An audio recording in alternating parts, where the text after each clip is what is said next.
القصة هذه باختصار برضها جديدة، هي تتكلم عن الوصية.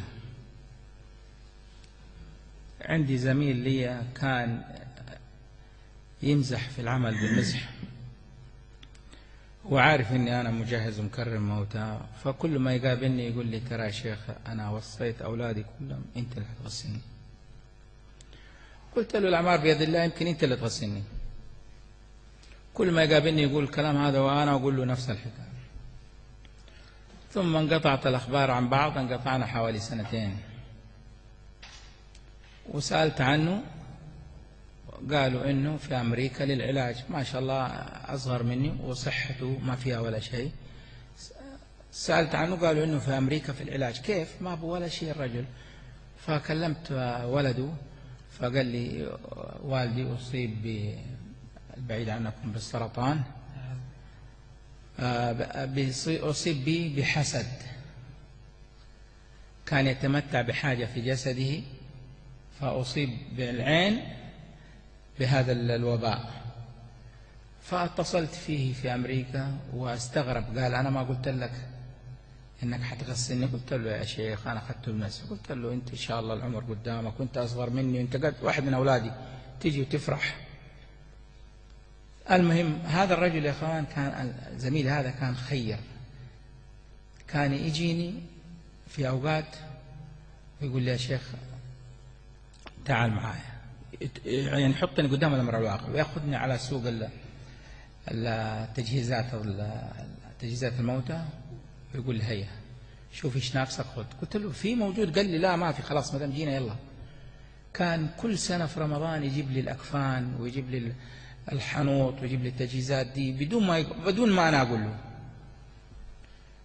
فلما انقطع وسألت عنه قالوا لي جاله السرطان في أمريكا، وكلمته ودعيت له إن شاء الله ربنا فيفرج عنه. وفي رمضان هذا اللي راح في يوم 10 في رمضان اتصل فيا. هو كل سنة يجي ياخذ يشتري كفنه هو وزوجته وأولاده، ويكتب عليه بالقلم تاريخ اللي أخذه ويحطه عنده في البيت لغاية ما يعدي السنة يجيبوا لي ويجيب واحد ثاني، لأنه من السنة أن الواحد يحط كفنه يكون من ماله الحر، حتى لو لم يخلف غيره لازم الكفن يكون من مال الميت الحر. فكان يجيب الكفن يحطه ويجيب واحد غيره. فاتصل فيها في 10 رمضان قال لي هيا جهز كفني. قلت له يا فلان يا شيخ قول له. قال لي والله إني حاسس إني مودع. قلت إن شاء الله يصير خير. قال لي أقول لك الآن أنا أتصل بأخويا ويجي ياخذ منك الكفن. فافتكرته يمزح، واللي يتصل في الأخي أخوه ويقول لي هذا المبلغ أبغاك تفطر 300 صائم كل يوم، أبغاك تفطر باسم أخويا 300 صائم كل يوم، وأبغى كفن له كفن لزوجته. قلت له عادة يأخذ الكفن. قال لا هذا الكفنين خليها عندك لا تجيبها. هو عادة يأخذ الكفن عنده تحت راسه يحطه، الكفنين هذه خلاها عندي. شوفوا سبحان الله يا أخوان. وانقطعنا من الكلام هذا. بعد العيد ب20 يوم جاء حضر على السعودية، جابوه في السعودية. سألت عنه قالوا في المستشفى التخصصي. اتصلت فيه قال لي كذا، ليه ما اتصلت بي انك جيت لماذا؟ المهم رحت له يا اخوان جالس وقعدت اقرا عليه، والله العظيم بصحته ولا شيء، رقبته شويه منفوخه ولا يعني صحته ما تدل انه مريض. وقعدت اقرا عليه وجالس ومبسوط يقول لي والله الشيخ عباس ترى حاسس اني. قلت له ما تدي بكره تقوم انت تغسلني يلا، واخذه بالمزح. صرت كل يوم اجي له لمده اسبوع، كل يوم اجي له في الصبح افطر عنده، واطرد الممرضات هذول اللي يخدموه واقوم انا اخدمه بنفسي، عشان قلت له هذول ما محرم اخوان ولده موجودين يمسكوا عليه سيره مناوبه فلان.